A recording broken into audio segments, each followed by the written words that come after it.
अपने सतगुरु भगवान स्वामी त्यागपुरी महाराज जी के चरणों में नमस्कार करता हुआ आप सबका इस सभा में स्वागत करता हूँ। मेरा उद्देश्य व मेरी कामना है आप संसार में रहते हुए उचित खान पान करते हुए परमार्थ के भाव से कर्म करते हुए शरीर को सताए व दुखी किए बगैर जहाँ है वहाँ से ही, कहने का भाव अगर गृहस्थी हैं तो वहाँ से, अगर वानप्रस्थी हैं तो वहाँ से बंधन मुक्त होने की यात्रा शुरू कर सके व अपने अज्ञान को मिटाकर पूरी तरह अनासक्त होकर परम आनंद के साथ मोक्ष को उपलब्ध हो सके। मोक्ष को उपलब्ध होने के लिए मानसिक रूप से स्वस्थ व शारीरिक रूप से स्वस्थ रहना जरूरी, तो ही आपका जीवन आनंद पूर्वक बीत सकेगा व आपकी मन की स्थिति आनंदमय व शरीर के प्रति अनासक्ति पैदा हो सकती है। साधना सिद्धि स्वर्ग आपकी इस अनमोल देह में मौजूद। सन्यासी बनने, धूने रमाने या बड़ी बड़ी जटाएं बढ़ाने या मुंडन करवाने से या एक टांग पर खड़े होकर जप तप करने की जरूरत नहीं आपको। आप अपने गुरु का उपदेश मानकर उस उपदेश को अपने जीवन में उतारकर अपना अज्ञान मिटाकर परम आनंद को प्राप्त हो सकते हो। मैं आपको आलसी या अकर्मी नहीं बनाना चाहूंगा, केवल आपका दृष्टिकोण बदलकर कर्म का अहंकार खत्म करने का प्रयास करूंगा, ताकि आपके अंदर ये भाव गहरा हो जाए कि ये सभी वही करवा रहा है, उसकी ताकत से हो रहा है, उसकी कृपा से बुद्धि सद्मार्ग पर चल रही है। सतगुरु भगवान त्यागपुरी जी महाराज की ऊर्जा से जो भी बोलूंगा वह सबसे ऊंची बातें हैं। अज्ञान मिटाने के लिए ज्ञान प्राप्ति का मार्ग ही दर्शाया जाएगा। ज्ञान प्राप्ति के लिए ज्ञान का मार्ग ही काम आएगा। कर्म का मार्ग भी है, भक्ति का मार्ग भी है, योग का मार्ग भी है, ध्यान का मार्ग भी है, समाधि का मार्ग भी है। इनमें से किसी न किसी एक पर तो आप चल ही रहे होंगे। आप सब में प्रभु प्रेम की अग्नि तो जल ही रही है, उसमें बाधा है अज्ञान की। वह सतगुरु कृपा से खत्म होगा। वह बहुत जल्द ही आपकी आध्यात्मिक स्थिति चरम सीमा पर पहुंच जाएगी। आपका अज्ञान मिटाने के लिए मेरा सबसे पहला प्रयास होगा, जहां आप हैं वहीं पर रहते हुए आप सब जिम्मेदारियां निभाते हुए पूर्ण रूप से बंधन व कामना मुक्त हो सकें व मोक्ष को प्राप्त हो सकें। जितनी भी भटकाने वाली क्रियाएं हैं केवल अहंकार का कारण बन जाती हैं। ये दिखावा या आडंबर का कारण बन सकती हैं। जैसे मेरे में माता रानी आती है, कई मैं देखता हूँ कि कहते हैं मेरे को माता की चौकी आती है, माता की चौकी आती है, मैं आपका भूत निकाल सकता हूँ, आपके कष्ट दूर कर सकता हूँ, आपका भविष्य बता सकता हूँ, आपको प्रभु कृपा से संतान सुख दे सकता हूँ, मेरा तीसरा नेत्र खुल गया है, जो चाहूँ कर सकते हूँ, जो चाहूँ कर सकता हूँ। ये सब क्या है? ये सब अहंकार ही तो है। ये जो सब ऐसी बातें करते हैं उनकी तो अभी तक साधना की यात्रा शुरू भी नहीं हुई और इस जन्म में शुरू होने की संभावना भी बहुत कम, क्योंकि वो इस अंधविश्वास से बाहर निकलेंगे नहीं। सही मार्ग दिखाने वाला उनकी जिंदगी में आएगा ही नहीं। ये जो कहते हैं मैं ये कर दूंगा, मैं वो कर दूंगा, ये कुछ नहीं हो सकता। आपकी प्रारब्ध बदल देने का ये सिर्फ उनका अहंकार है जो बदली नहीं जा सकती। जैसे मैंने पहले बोला, कोई किसी की प्रारब्ध को नहीं बदल सकता। ऐसी क्रियाओं से आपको बचे रहना है व ऐसे लोगों के पास जाना भी बंद करना पड़ेगा। अगर अंधेरा है तो क्या करना चाहिए? केवल प्रकाश का दिया जगाना ही अंधेरे को दूर करने का रास्ता है। दीपक जलाने के अलावा और कोई रास्ता है ही नहीं। अगर पूरे गांव में अंधेरा है, पूरे गांव के लोग इकट्ठे होकर खुद प्रार्थना करके देख लें, रात भर प्रार्थना करके देख लें, रात को कभी भी सूरज नहीं उगेगा। अंधेरा तो तभी दूर होगा जब सुबह सूरज भगवान या बिजली का स्विच ऑन करना पड़ेगा, तो ही अंधेरा दूर होगा। अदरवाइज अंधेरा दूर होने की कोई संभावना नहीं। प्रार्थनाओं से अंधेरे को दूर नहीं किया जा सकता। करके देख लो। सतगुरु भगवान आपके जीवन से अज्ञान का अंधेरा ज्ञान के प्रकाश से दूर कर सकते हैं। आप उनके ज्ञान को जीवन में उतार कर स्वचेतन में अपनी आत्मा में विश्राम कर शांति को उपलब्ध हो सकते हैं। भगवान कहीं गया हुआ नहीं, केवल अज्ञान के कारण आप उसे गलत जगह ढूंढ रहे हैं। सतगुरु भगवान सही जगह की आपको जानकारी दे देंगे, जिससे आपका अखंड ज्ञान को उपलब्ध होंगे। फिर कभी आप डरेंगे नहीं, ना ही दूसरों को डराएंगे। चोरी, हत्याएं, बलात्कार, भ्रूण हत्या, भ्रष्टाचार, दूसरों का शोषण, इनकम टैक्स चोरी कर सरकार का शोषण नहीं कर सकोगे। भगवान की रजा में राजी हो जाएंगे आप। उससे शिकायत नहीं, उसके धन्यवाद करते रहोगे। जीवन में सब प्रकार की बेचैनी, सब प्रकार के झगड़े खत्म हो जाएंगे। सब प्रकार के विकार सद्विचारों में बदल जाएंगे। ये संसार स्वर्ग बन जाएगा। अध्यात्म में ज्ञान, कर्म, भक्ति की निष्ठाएं पूरी हो जाएंगी। अंधविश्वास दूर होते ही, चाहे आप ज्ञान के मार्ग में हैं, चाहे कर्म के मार्ग में हैं, चाहे भक्ति के मार्ग में हैं, आपकी जो निष्ठाएं हैं वो रंग लाएंगी। जो भक्त बाहरमुखी है उनका कर्म व भक्ति योग, जो अंतर्मुखी है उनका ध्यान योग रंग लाने लगेगा। धीरे धीरे आप जान जाएंगे, मैं शरीर व मन नहीं हूँ, बल्कि शुद्ध चैतन्य आत्मा ही हूँ। मोक्ष कोई स्थान नहीं जहाँ पहुँचना है हमें, बल्कि मोक्ष क्या है? मोक्ष है चित्त की शुद्ध अवस्था, जिसमें स्थित हुआ जीव परम आनंद का अनुभव करता है। ऐसी स्थिति में आप मानव बन जाएंगे। इससे पहले मैंने मानव की डेफिनेशन आपको बताई। मैंने जब बताया कि ये मानव देह क्यों सब जीवों से श्रेष्ठ है, तब मैंने बताया कि पहले आपको मानव बनना होगा। जो जानवर नहीं करते, जानवर शराब नहीं पीते, हेरा फेरी नहीं करते, झूठ नहीं बोलते, जो ये सब करते हैं, मैं उनको मानव नहीं कहूँगा।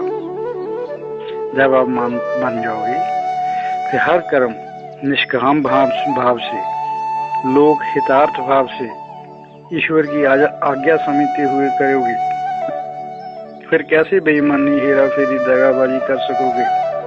नहीं कर सकोगे बिल्कुल। सतगुरु भगवान द्वारा आगे जो भी बोला जाएगा वह आपके साथ साथ उन भटके हुए ध्यानियों, साधुओं, सन्यासियों को भी सत्य का मार्ग दिखाएगा। सतगुरु भगवान जो ज्ञान देने वाले हैं उसके अनुसार ये संसार ईश्वर की कोई कृति नजर नहीं आएगा। ये संसार ईश्वर की कोई कृति नजर नहीं आएगा, बल्कि प्रभु की अभिव्यक्ति महसूस होने लगेगी। इस संसार में, ये पूरे ब्रह्मांड में केवल प्रभु की अभिव्यक्ति महसूस होने लगेगी। सृष्टि में ईश्वर नहीं बल्कि ये सृष्टि ही ईश्वर नजर आने लगेगी। आत्मा परमात्मा से भिन्न नहीं, जीव व आत्मा में कोई भिन्नता नहीं। प्रकृति व जीवधारी, जड़ व चेतन एक ही तत्व की भिन्न भिन्न कृतियां हैं, भिन्न भिन्न आकार हैं। फिर सही विश्व बंधुत्व का चिराग जलने लगेगा। सब संप्रदाय, सब परंपराएं, सब प्रकार के बंधन, सब प्रकार का अंधविश्वास दूर हो जाएगा और सत्य की यात्रा शुरू हो जाएगी। फिर भजन में, ध्यान में, समाधि में, जप तप में मन मगन रहने लगेगा।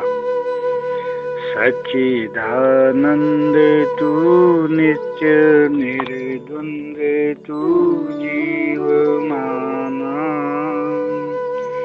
बन गया देह का तू दीवाना।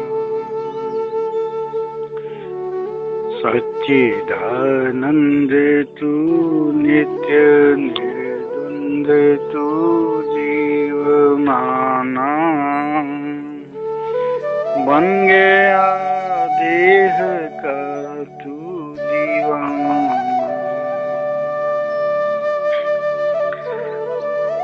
समय आ गया है जब आपको इस अनमोल देह का महत्व समझ में आने लगेगा।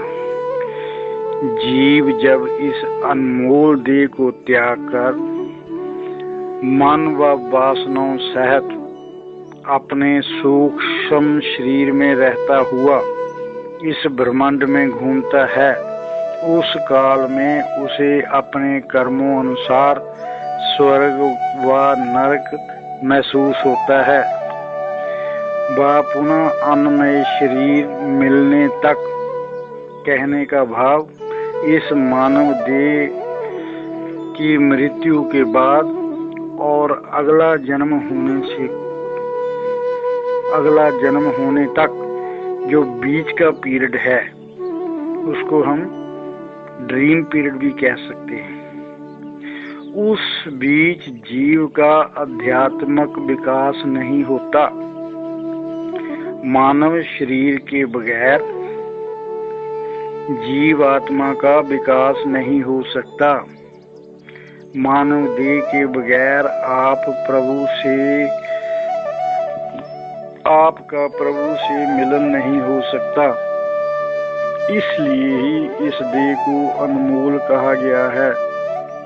मानव शरीर के बगैर भगवान के साथ एकीकरण नहीं हो सकता। ये एक बार नहीं कई बार दोहराया। मानव देह हमारा आध्यात्मिक स्वर्ग की, मानव देह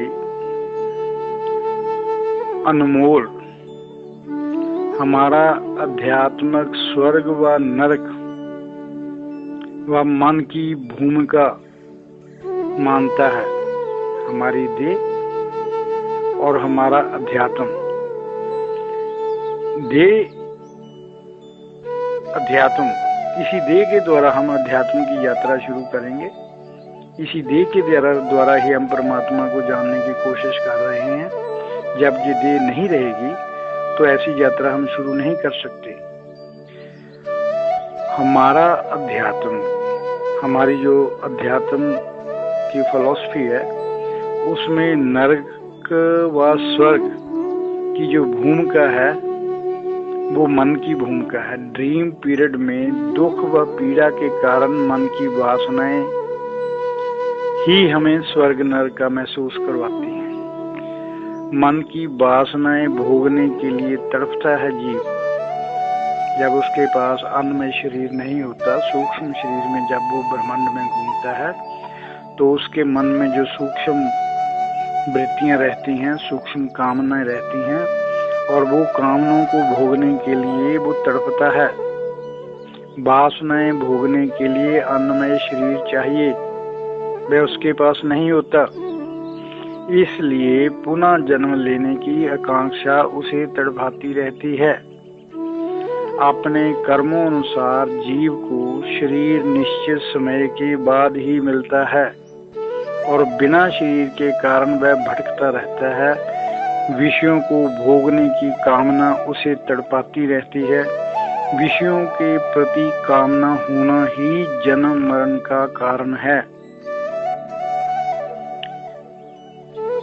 हमारा अध्यात्म स्वर्ग को भी कामना मानता है। जब हम कोई कामना आगे रखकर भगवान को जाप करते हैं, भगवान की आराधना करते हैं, चाहे वो स्वर्ग की कामना क्यों ना हो, वो भी हम कामना ही मानते हैं। किसी किस्म की कामना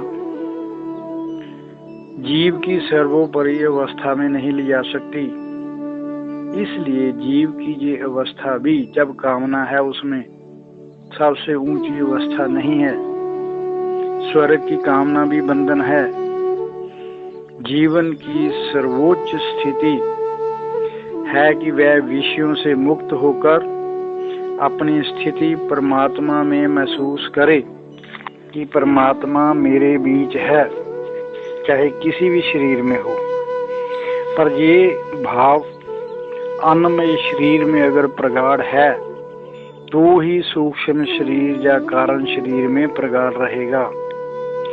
ये स्थिति तब ही आएगी जब गुरु द्वारा तत्व ज्ञान दिया जाएगा, मन में वैराग्य आएगा।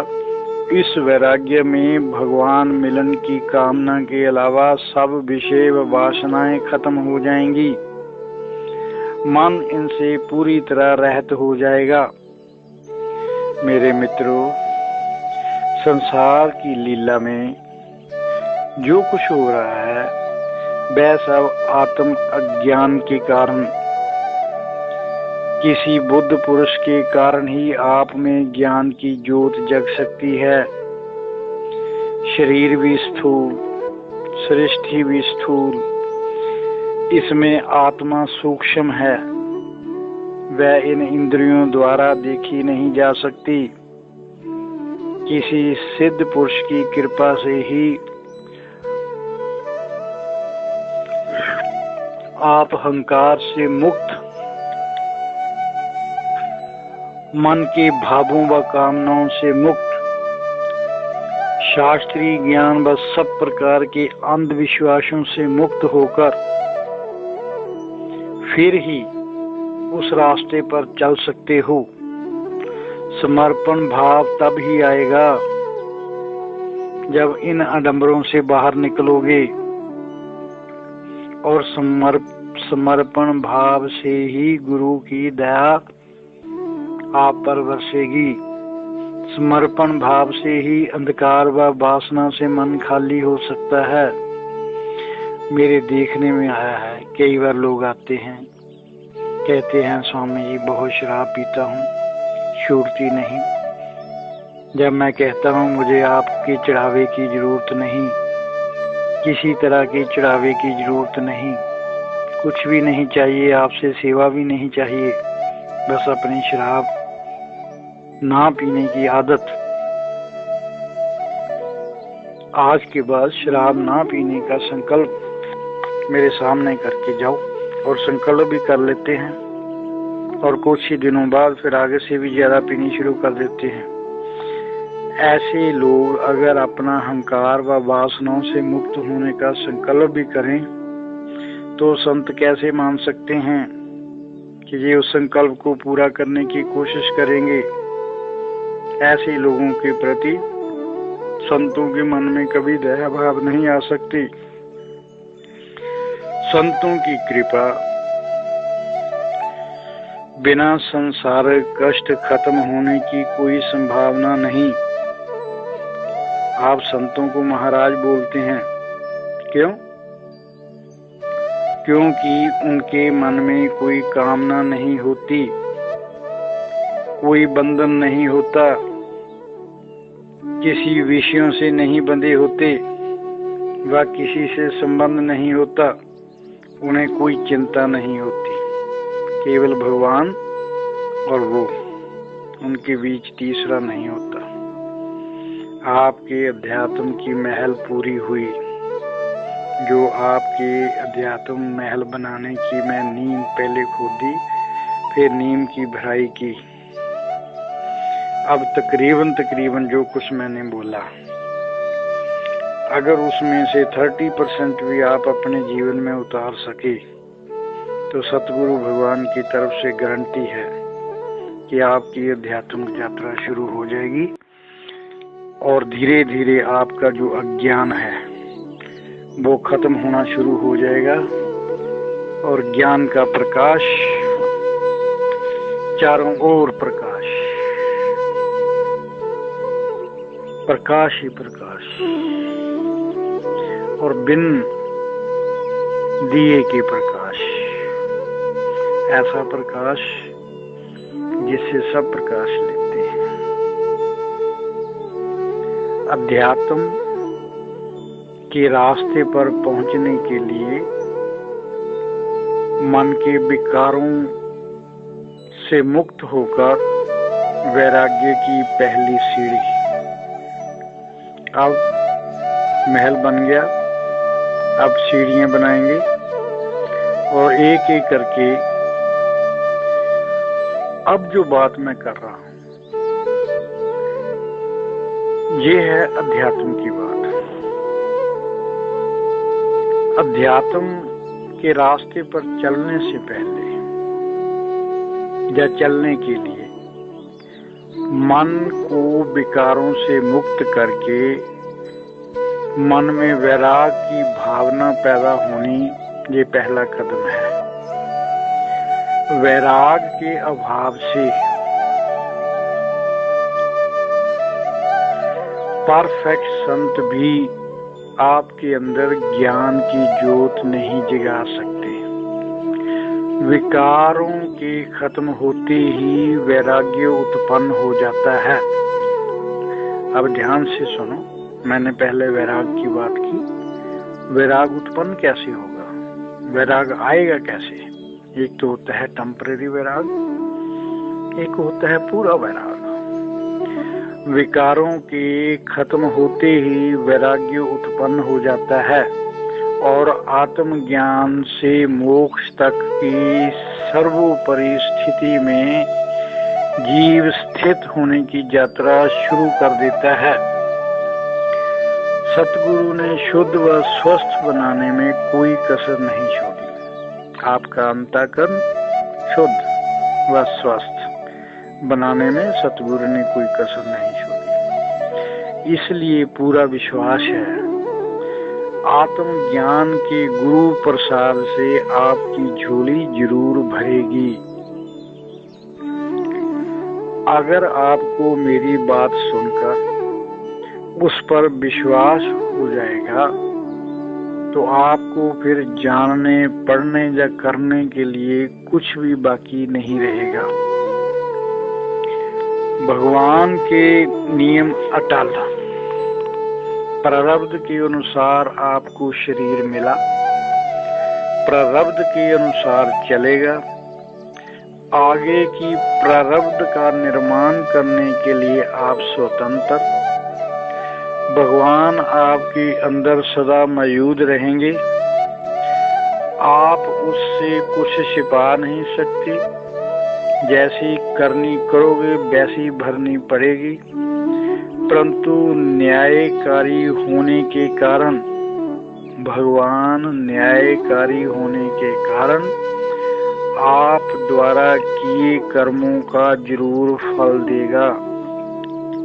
कर्म करने से पहले भगवान की मौजूदगी को हमेशा याद रखो। इसलिए आज के बाद जब भी मन ललचाए कि रिश्वत लेकर काम करूंगा दूसरों का,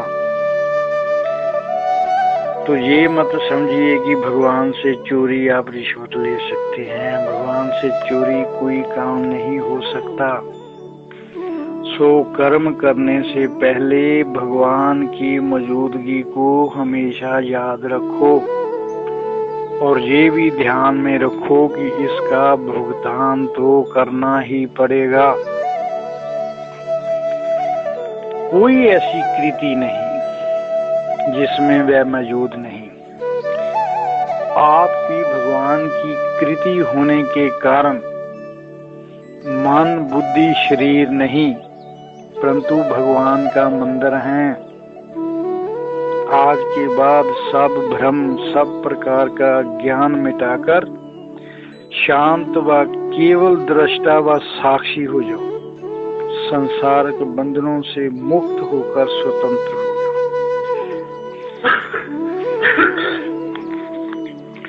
बंधन मुक्त व वैराग्य का मेरा मतलब ये नहीं कि संसार को छोड़ना या अपने संसार कर्तव्यों से भागना। संसार बंधन नहीं है, मगर इसके प्रति जो मोह है, लगाव है, प्यार है, वही बंधन है। बंधन मुक्त होने में मुख्य रुकावट अहंकार, इसे खत्म करके हो जाओ बंधन मुक्त। संसार व आत्मा दो किनारे हैं। शरीर के बाहर है बंधन युक्त संसार। क्या? शरीर के बाहर है बंधन युक्त संसार और अंदर है बंधन मुक्त आत्मा। शरीर के बाहर बंधन युक्त संसार, शरीर के अंदर बंधन मुक्त आत्मा। दोनों का मार्ग अलग अलग। आप जिस ओर जाना चाहें जा सकते हैं। आपको पूरी स्वतंत्रता है, बुद्धि दे रखी है भगवान ने।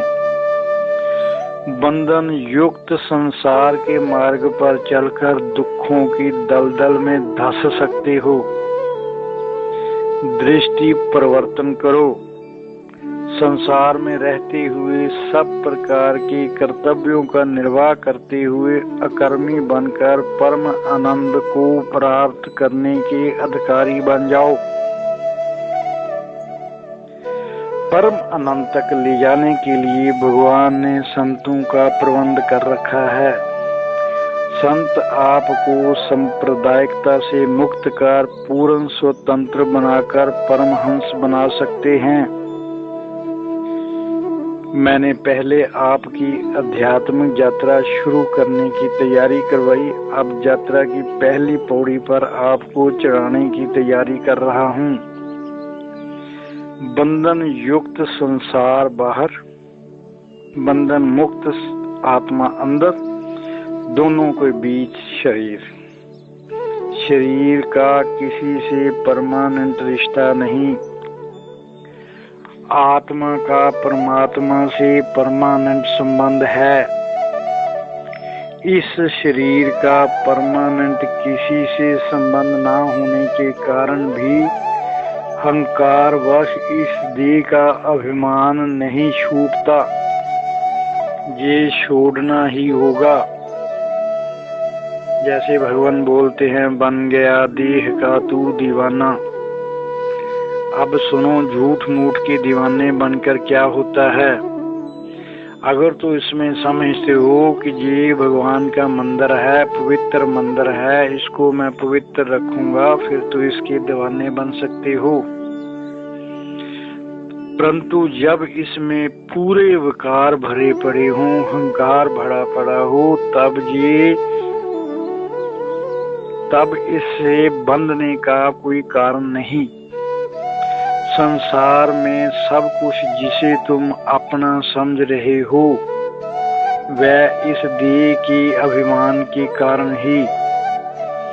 सब कृतियों में भगवान मौजूद, मगर देह अभिमान के कारण ये संसार अनंत कृतियों वाला दिखाई देता है।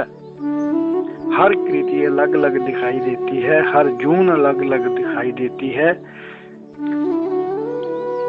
जितने भी संबंध या बंधन हैं हमारे, जितने भी संबंध या बंधन हैं, वह भी देहाभिमान के कारण, अज्ञान से देह अभिमान के कारण अलग अलग शरीरों में आत्माएं भी अलग अलग दिखाई देती हैं। इस अज्ञान को खत्म करो।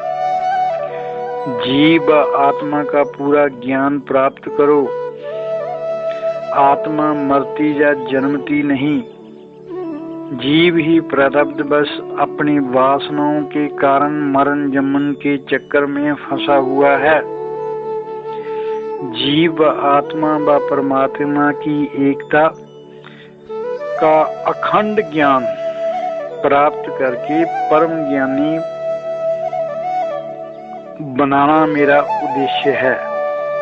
आप सबको जीव व आत्मा व परमात्मा की एकता का अखंड ज्ञान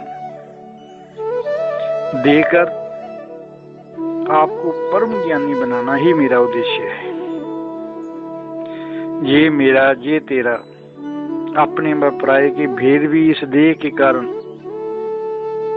देह अभिमान के कारण, ये मोह लोभ अहंकार काम क्रोध ईर्ष्या द्वेष भी देहाभिमान के कारण, इसी देहाभिमान के कारण लोग वस्तुओं को अपनी समझकर दान करते हैं या उनका त्याग करते हैं। घर धन दौलत पत्नी बच्चे छोड़कर जंगल जाकर कुछ नहीं होने वाला। अगर छोड़ना है तो इस देह अभिमान को छोड़ो। इस मानव देह को प्रभु का मंदिर जानकर सब प्रकार के विकारों से मुक्त रखकर हमेशा स्वच्छ रखो। सब कृतियों को भगवान का मंदिर समझो। जब अंधेरा हो तो दिया जलाने से ही अंधेरे का त्याग हो जाएगा। अब उसका त्याग करना नहीं पड़ेगा। कमरे में पूरा अंधेरा है, दिया जला दो, अंधेरे को भगाना थोड़ी पड़ेगा, खुद ब खुद अंधेरा चला जाएगा। अंधेरा अपने आप गायब हो जाएगा। देह अभिमान व अहंकार के कारण ही आपको ये भ्रम हो गया है कि ये देह मेरी है, ये देह भगवान की है। जीव को प्रारब्ध पूरी करने के लिए प्रभु ने इसे बनाया। जब इस देह से चला जाएगा फिर किसका अभिमान करोगे? फिर देह पाने के लिए तड़पते रहोगे। मैं सूक्ष्म शरीर की बात कर रहा हूँ। उस ड्रीम पीरियड में जब वासनाओं के कारण, वासनाओं की पूर्ति के कारण ज्ञान में शरीर के लिए तड़पता है। जितनी ज्यादा तड़प उसे ही नरक कहते हैं। जो वासना शून्य हो गया, जो बंधन मुक्त हो गया, वह अपनी आत्मा का साक्षात करने का अधिकारी हो गया। कैसे? परमात्मा का अंश आत्मा, ये समुद्र के समान, ये संसार उस समुद्र में उठे बुलबुले के समान। इसलिए बुलबुला समुद्र से भिन्न नहीं। इसलिए तुम्हारे शरीर की आत्मा संसार रूपी परमात्मा से भिन्न नहीं। आपके अंदर जो परमात्मा है उसे आत्मा कहा जाता है। आपके शरीर के अंदर जो आत्मा है, या यूं कह लो आपके शरीर के अंदर जो परमात्मा है उसे हम आत्मा कहते हैं। जो ब्रह्मांड में आत्मा है उसे हम परमात्मा कहते हैं। शरीर में जो है परमात्मा का अंश उसे आत्मा, जो पूरे ब्रह्मांड में है उसे परमात्मा। स्पष्ट इशारा समझो। अब इशारे करने जा रहा हूँ। हर लेक्चर में 1-2 इशारे करूंगा जरूर। मन को वासना व बंधन मुक्त करके, या मन को वासना व बंधन मुक्त रखकर शांत कर दो। फिर शांत मन को आत्मा में लय होने दो।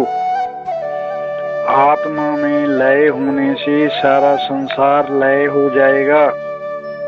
मन खत्म होते ही परमात्मा के अलावा कुछ नहीं बचेगा। असल में परमात्मा के अलावा कुछ है ही नहीं। संसार स्थूल होने के कारण दिखाई देता है। व ज्ञान इंद्रियों से इससे हम जुड़े हैं।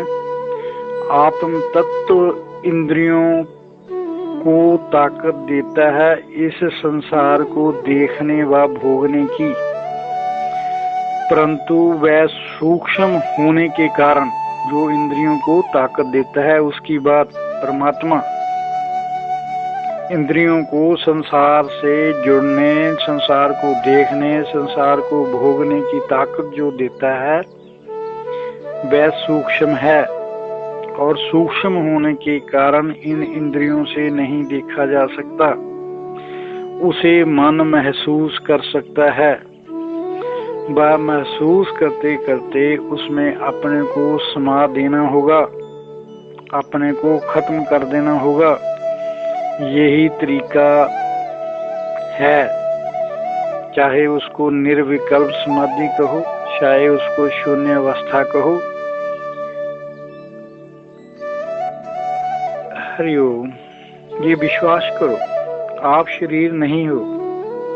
आत्मा की प्रेजेंस के कारण इसकी होंद है। इस शरीर से जब आत्मा निकल जाएगी, इसकी एक्सिस्टेंस केवल आत्मा के कारण है, जिसके कारण इस शरीर, इस देह की होंद है। उसे आत्मा समझ लो तो क्या हर्ज है। जो इस शरीर को चला रहा है, महसूस करो भगवान ही चला रहा है। प्रभु का मंदिर ना जानकर अपनी मूर्खता का परिचय देना बंद करो। भगवान की एक्सिस्टेंस के बगैर ये शरीर नहीं चल सकता।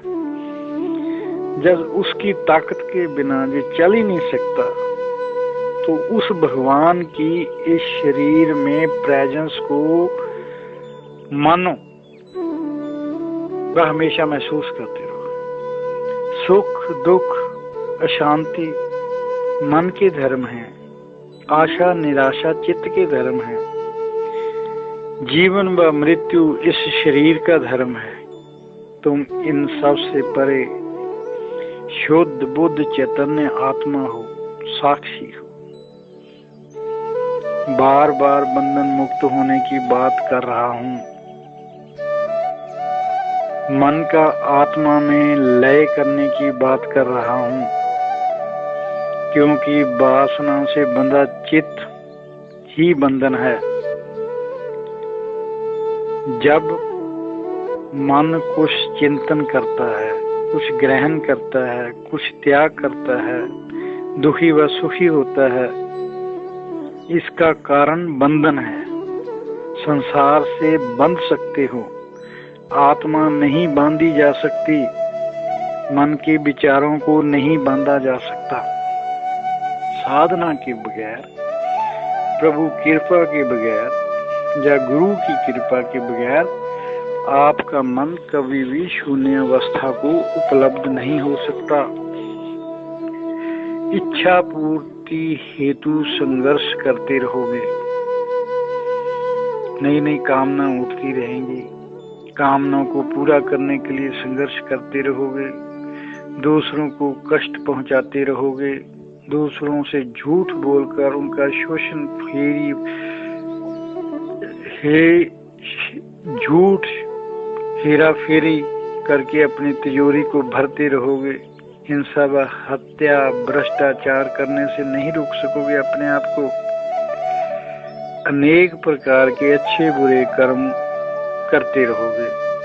ज्यों ज्यों इच्छाओं की पूर्ति होती जाएगी, लोभ बढ़ता जाएगा, तृष्णाएं बढ़ती जाएंगी, मोह बढ़ता जाएगा, वह एक पूरा जाल तैयार हो जाएगा और उस जाल में से बाहर निकलने के लिए कोई रास्ता नहीं मिलेगा।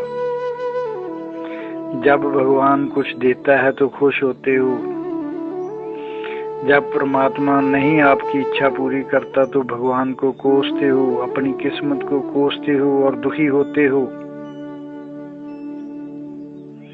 और कामना की पूर्ति में जो भी बाधा आए उस पर क्रोध करते हो। बाहर आपके शरीर के बाहर कर्म का जगत है जो छोटा है, और इस शरीर के भीतर बहुत बड़ा विचारों का जगत है, यूं कह लो कामनाओं का विशाल जगत है। कामनाओं के कारण ही विचार उत्पन्न होते हैं, विचारों के अनुसार ही कर्म करते हैं। अगर कर्मों को रोक भी दिया जाए तो भी विचार नष्ट नहीं हो सकते। जब तक वासनाएं जीवित हैं तब तक कर्मों पर रोक लगा देने से कोई लाभ नहीं। अगर वासनाएं खत्म हो जाएं तो विचार व कर्म जगत अपने आप खत्म हो जाएगा। चित्त में होती हैं वासनाएं, जिस कारण मन सक्रिय हो जाता है।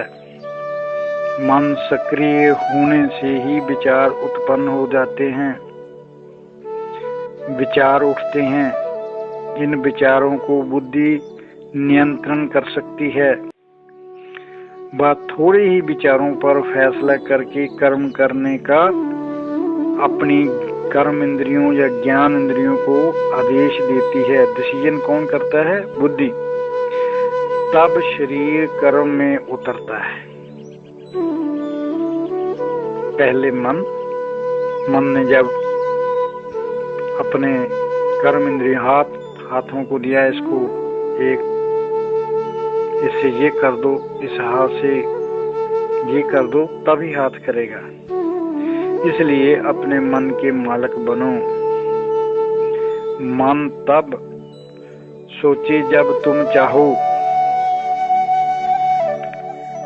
आप आज देखना कई बार ऐसा होता है, आप हमेशा चिंताओं में डूबे रहते हो, इधर उधर की बातों में मन भाग दौड़ करता रहता है और आपको पता ही नहीं होता कि मन कहाँ कब शरीर के बाहर चला गया। अब तक आपका मालिक मन नहीं है।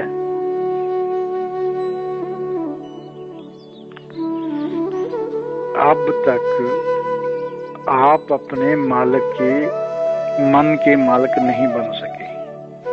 आप जानते ही नहीं क्या क्या सोचता रहता है।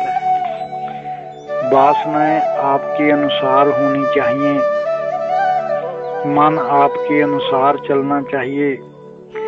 मन की मन मर्जी बंद करनी होगी। जहाँ होश की बात करनी जरूरी। संसार में रहना है तो कामनाएं करनी होगी, कामनाएं पूर्णी हेतु कर्म करने होंगे, स्वप्न देखने होंगे, वह उन्हें पूरा करने का यत्न करना होगा। मगर होश पूर्वक, होश के बगैर कुछ नहीं होने वाला। इसलिए कहा मन के मालिक होकर जब चाहो तब मन सोचे। जब तुम चाहो मन तब सोचे। मन के मालिक हुए बगैर आप सफल नहीं हो सकते। आप सपोज करो आप किताब पढ़ रहे हैं, आपने आधा पन्ना किताब का पढ़ लिया, फिर अचानक आपको अंदर से ही कोई बताता है कि मन तो बाहर गया हुआ था, ये जो पढ़ा है ये तो याद नहीं रहेगा, इसको फिर पढ़ो। होता ना ऐसे? आप किताब पढ़ रहे हैं, आंखें किताबें जो पढ़ रही हैं, पर मन बाहर है, इसलिए कुछ याद नहीं रहता। हरिओम। मन का सक्रिय होना बुरी बात नहीं, मन का सक्रिय होना बुरा नहीं, मगर मन की मन मर्जी बुरी है। ना विचार बंधन, ना कर्म बंधन, ना ये शरीर बंधन, ना ये शरीर रुकावट। वासना चाहे संसारिक भोगों की हो, त्याग की हो, स्वर्ग प्राप्ति की हो, ये सब बंधन। जब मन अपनी मर्जी करे, आपकी मर्जी ना करे, अगर आप अपने मन के मालिक आप नहीं, तो ये सब बंधन हथकड़ी समान। फिर हथकड़ी चाहे सोने की हो चाहे लोहे की हो, आप कभी शांत नहीं रह सकते। देखो, भगवान को पाने की लालसा भी मन में, मन ही ट्राई कर रहा है। पर ये जब अपनी मर्जी करता है, आपके कहे अनुसार नहीं चलता, आपकी मर्जी अनुसार नहीं चलता, तो ये रास्ते से हमेशा भटकता रहेगा। अब थोड़ी सी बात हम अंतःकरण की करते हैं, डिटेल में तो फिर कभी करेंगे। इस अंतःकरण को इसमें बोलते हैं मन, चित्त, बुद्धि, अहंकार। मन, चित्त, बुद्धि, अहंकार। पोस्टमार्टम शरीर का पोस्टमार्टम करने से इनमें से कोई भी चीज नहीं मिलेगी। ये सब मन के ही अलग अलग रूप हैं। जब मन चिंतन करता है तो उसे चित्त कहते हैं। चित्त वासनाओं का, इच्छाओं का पुंज है। चित्त में भाव का उत्पन्न होना, व अपने को आत्मा से भिन्न मानना, अहंकार। जब मन अपने आप को मैं कहता है, अहंकार करता है, तब उसको हम अहंकार कहते हैं। जब चित्त डबल माइंडेड होता है, ये करूं या ना करूं, जो ताकत अंदर फैसला करती है ये कर लो, जब मन फैसला कर लेता है तब उसको बुद्धि बोलते हैं। मन जब चिंतन करता है तब चित्त। मन जब डबल माइंडेड होने के कारण जो डिसीजन करता है तब बुद्धि। जब अपने को परमात्मा से अलग महसूस करके मैं करता है तब अहंकार। ओह।